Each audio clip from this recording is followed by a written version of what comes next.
The leaders right now, halfway through the season, and the race is shaping up this way according to Caesars. Josh Allen is the front runner. Kyler Murray, Tom Brady behind him. You see all the names. Aaron Rodgers sixth, which seemed a little bit low to me, but let's see what RG3 thinks. So RG3 yesterday on Twitter was talking about his top 5 NFL MVP candidates right now. Robert, take it away. Yeah, for me, I know Josh Allen might be the betting favorite, but the guy who's the MVP of the league right now is Matthew Stafford. I call him the arm, right? He's out there making throws.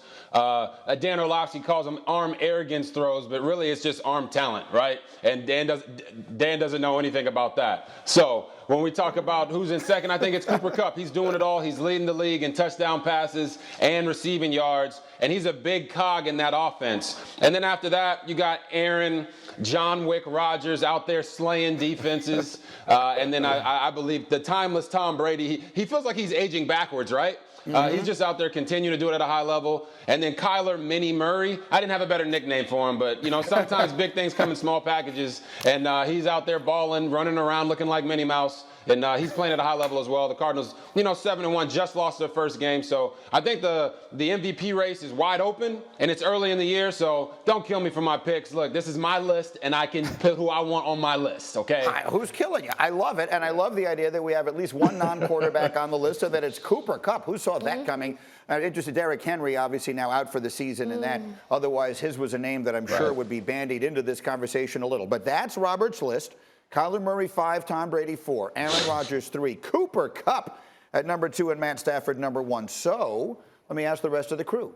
If you had to vote right now, Domonique, who would be your MVP? I'm going to let RG3's list live, but having two guys on the same team, 1 and 2, would suggest that they both can't be that valuable. They have to split the value. But I'm going with Matt Stafford because you can look at the numbers from last year. They were the 22nd ranked offense last year. This year, they're the first ranked offense. His QBR is 15 points higher than the second person in the league, and he has some big-time wins like that Tampa Bay win on national TV. I think of the list of quarterbacks that we showed, he is not the best quarterback. He's probably the worst of the list. But the MVP is not about who is the best player. It's about who has the best story to tell. And I think that the story that he can tell for the success that he's created for that team and the value that it seems that trading him for Jared Goff, that seems to demonstrate a huge amount of value for Matt Stafford. That's a vote for Matt Stafford. Kimberly, you may have a vote for all I know. Who is your vote? It's not. First of all, Cooper Kupp would be the MVP of the Rams, so Matt Stafford, you're just wrong.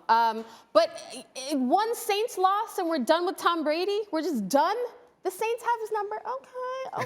Okay. I really wanted to pick Tom Rodgers. I really want, because I couldn't split those two.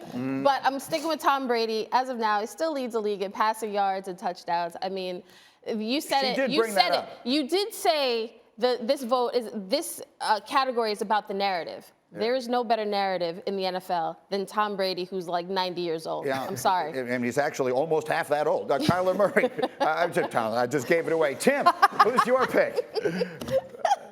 Thank you, Granny. Good lead in on that. Look, it's Kyler Murray. I mean, here's the thing. In fairness, there's a bit of Brady fatigue on this, right? He's just been so good for so long. It does happen. But look, Kyler Murray, to me, when you look at his season and you think back to the fact that, like, the way he rushed the football a year ago, I think there's just so much more room for improvement to build on what he's already done through roughly the halfway point of the season. Look, he might end up rushing for like 10 touchdowns in the second half of the year. Like, he's that capable on that offense, in that offense. So I'm going to go with Kyler Murray. And I'll say this, in a league right now where any one of those would be a perfectly reasonable choice, I will go with Rodgers for the simple reason that I think he's doing the most with the least. I think he has, this is not going to be good English, I think he has the least good team around him as compared to all these other guys. And they're still 7-1 sitting here right now and only in position to do what they might do based on having him. So I'll go with Aaron Rodgers, if only to fulfill the second half of what Kimberly really wanted up there. We have Tom and Rodgers up on the screen. Thank you for watching ESPN on YouTube. For live streaming sports and premium content, subscribe to ESPN+.